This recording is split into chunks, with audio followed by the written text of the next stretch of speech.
Alhamdulillah. Alhamdulillahillazi arsala rasulahu bil huda wa dinil haqq liyuzhirahu 'alad dini kulli walau karihal kafirun. Asyhadu an la ilaha illallah wahdahu la syarika lah wa asyhadu anna Muhammadan 'abduhu wa rasuluhu la nabiyya ba'dah. Allahumma fasholli wa sallim wa barik ala sayyidina Muhammadin wa ala alihi wa ashabihi ajma'in. Amma ba'du. Ya ibadallah, ya ayyuhal muslimun al-hadirun, usikum wa nafsiya bitaqwallah faqad fazal muttaqun. Ya ayyuhalladzina amanu taqullaha haqqa tuqatih wa la tamutunna illa wa antum muslimun. Faqala Allah Ta'ala fi kitabihil karim, a'udzu billahi minasy syaithanir rajim, wa ma arsalnaka illa rahmatan lil alamin. Dan tidaklah aku utus engkau wahai Muhammad kecuali menjadi rahmat bagi sekalian alam. Maha benar Allah dengan segala firman-Nya. Quran surat Al-Anbiya ayat 107. Ma'asyiral muslimin, jamaah Jumat rahimakumullah. Kembali kita bersyukur kepada Allah atas segala limpahan rahmat dan nikmat-Nya pada hari yang mulia ini, Sayyidul Ayyam. Kita diizinkan Allah untuk kembali hadir menunaikan kewajiban kita salat Jumat berjamaah. Mudah-mudahan ibadah kita diterima Allah dan segala dosa kita terampuni. Amin Allahumma amin. Salawat beriring salam untuk junjungan kita Nabi besar Muhammad sallallahu alaihi wasallam. Allahumma salli ala sayyidina Muhammad wa ala ali sayyidina Muhammad. Jamaah Jumat rahimakumullah. Tema khutbah kita pada Jumat kali ini, 3 makna penting dari Maulidur Rasul Nabi kita Muhammad sallallahu alaihi wasallam. Pelajaran yang pertama, Allah ingatkan dalam surat Al-Anbiya ayat 107. A'udzu billahi minasy syaithanir rajim. Wa ma arsalnaka illa rahmatan lil alamin. Tidaklah engkau diutus wahai Muhammad, kata Allah, kecuali benar-benar menjadi rahmat bagi sekalian alam. Penting kita catat jamaah Jumat, betapa sebelum Nabi kita diutus, di masa-masa jahiliyah ataupun sebelumnya, terjadi kebiadaban demi kebiadaban, zalim demi kezaliman.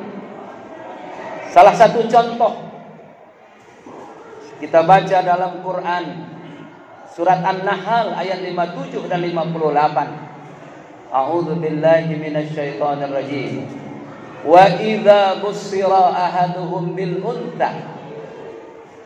Ketika di zaman jahiliyah sebelum datangnya Rasulullah, sebelum diutusnya Muhammad sallallahu alaihi wasallam, kalau kepada mereka diberitakan kelahiran seorang anak perempuan, zalla wajhuhu, merah padam mukanya, wa huwa kazim, dan dia sangat marah. Kenapa demikian? Karena hina dan terhinanya kelahiran seorang anak perempuan. Yatawara minal qaum, dia lari dari kaumnya karena tidak sanggup menanggung malu.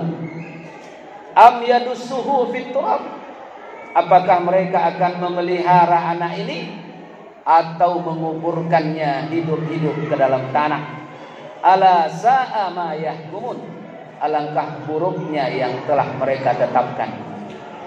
Ini informasi Quran yang sangat jelas bahwa sebelum Nabi lahir, mereka membunuh perempuan, mereka menguburkan anak wanita hidup-hidup ke dalam tanah. Rasulullah diutus menjadi rahmat. Apa kata Nabi sallallahu alaihi wasallam? Wahai kaum Arab, wahai suku Quraisy yang terhormat, al jannatu tahta aqdamil ummahat. Surga itu ada di bawah telapak kaki ibu. Datang seorang laki-laki kepada Nabi bertanya, "Ya Rasulullah, kepada siapa kami berbuat baik terlebih dahulu?" Ummuka, ibumu. Tsumma man, kemudian kepada siapa lagi ya Nabi? Ummuka, ibumu. Tsumma man, kemudian kepada siapa kami berbuat baik ya Rasul? Ummuka, ibumu. Baru yang keempat, bapak engkau, kata Nabi sallallahu alaihi wasallam. Artinya apa? Rasul memberikan tempat yang mulia, memuliakan, meninggikan seorang wanita dan perempuan. Bahkan tidak akan masuk surga seseorang hamba kalau seandainya dia tidak berbakti dan berbuat baik kepada ibunya. Dulu di zaman jahiliyah, kalau mereka ingin mendapatkan memakan daging binatang ternak, dia mengambil mana yang dia suka. Suka punuknya dia ambil, suka kakinya, tangannya diambil, kemudian binatang dilepas lagi. Teraniaya, terzolimi binatang. Bahkan dulu sebelum Nabi datang, mungkin mereka sesukanya buang air, buang hajat di tempat-tempat yang terlarang, termasuk di lubang-lubang serangga. Datang Rasulullah membawa rahmat. Itu pun dijelaskan, diajarkan oleh Nabi. Kalau ingin memakan binatang ternak, sembelihlah dengan baik.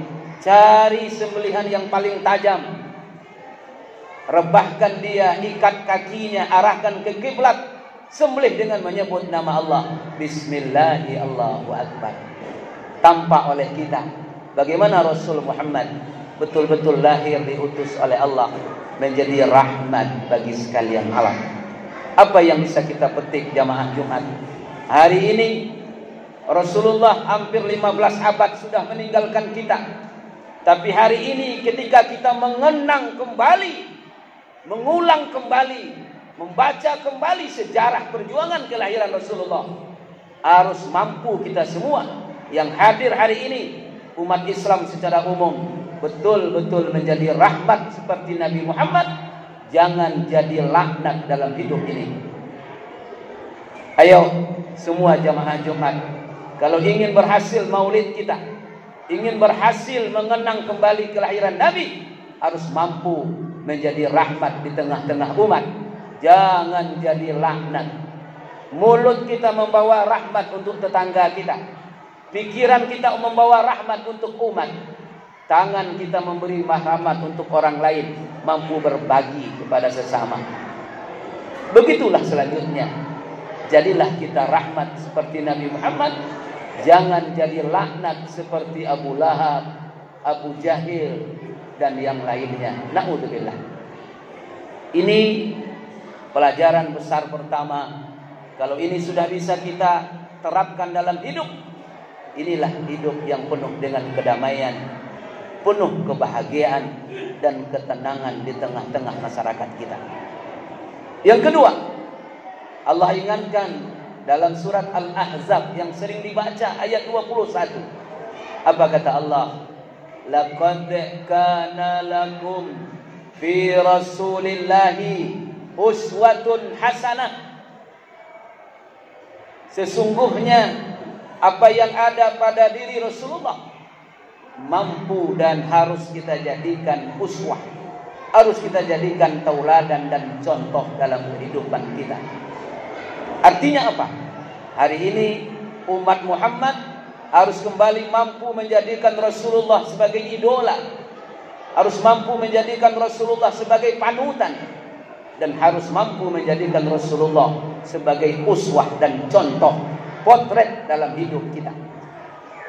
Michael Hart, orientalis yang tidak muslim, tapi berani mengatakan Muhammad adalah tokoh nomor wahid, nomor pertama yang berpengaruh dalam peradaban kehidupan manusia sepanjang masa. Kalau dihitung semua pemimpin di dunia ini, Muhammadlah yang paling hebat. Itulah yang harus kita contoh. Itulah yang kembali kita toladani. Rasulullah seorang ayah yang penyayang kepada anak-anaknya. Rasulullah seorang suami yang bertanggung jawab kepada keluarganya. Rasulullah seorang pemimpin yang bijak. Rasulullah seorang panglima perang yang berani dan gagah perkasa. Rasulullah seorang ekonom yang sukses. Itulah Rasulullah, potret hidup kita. Mari kembali kita kaji bagaimana ketauladanan dari baginda Nabi Sallallahu Alaihi Wasallam. Bagaimana kokohnya tauhid Nabi, ditawarkan dengan 3 tahta, harta, dan wanita. Apa kata Rasulullah? Wahai utusan kafir Quraisy, sampaikan kepada pemimpinmu, walaupun matahari engkau taruh di tangan kananku, bulan engkau letakkan di tangan kiriku, demi Allah, aku tidak akan pernah berhenti mendakwahkan Islam. Hari ini banyak kita yang ciut nyali untuk menyampaikan kebenaran. Ini sudah dekat dengan pemilu 2024. Hati-hati, akan datang kepada kita orang yang bisa membayar, orang yang bisa melakukan serangan fajar. Kalaulah tidak dengan keimanan dan akidah yang kuat, maka kita akan memilih pemimpin yang salah, pemimpin yang tidak benar sesuai dengan ajaran agama kita Islam. Jamaah Jumat terakhir, Rasulullah ingatkan dalam hadis, kata Nabi, innama bu'istu liutammima makarimal akhlak. Artinya apa? Rasulullah diutus oleh Allah ke muka bumi selain menjadi rahmat, juga untuk memperbaiki akhlak yang sudah rusak. Bada'al Islamu ghariban. Islam itu dulu ketika datang seperti sesuatu yang sangat asing, aneh dari kebiasaan orang-orang Arab. Kama bada'a, dan Islam itu nanti di akhir zaman akan kembali asing. Sahabat bertanya, kama bada'a fatuba lil ghuraba ya Rasulullah, siapakah orang-orang asing di akhir zaman itu ya Nabi? Qala allazina yuslihuna ma afsadan nas, orang-orang yang mengadakan islah, orang-orang yang mengadakan perbaikan, orang yang kembali memperbaiki akhlak agar menjadi akhlak yang mulia, membuat perubahan besar agar akhlak generasi kita menjadi akhlak yang mulia, akhlak yang terpuji, dan memiliki budi pekerti seperti yang dimiliki oleh baginda Nabi Sallallahu Alaihi Wasallam. Mudah-mudahan khutbah yang singkat ini kembali memberikan sebuah peringatan kepada kita. Ketika kita mengenang hari kelahiran Nabi, ayo mampukan diri kita menjadi rahmat, jangan jadi laknat. Yang kedua, mampukan kita mentauladani, menjadikan Rasulullah sebagai uswah. Yang ketiga, jadilah kita barisan terdepan, garda terdepan untuk terus menegakkan dan memperjuangkan akhlakul karimah di muka bumi ini. Mudah-mudahan Maulidur Rasul bermakna dalam kehidupan kita.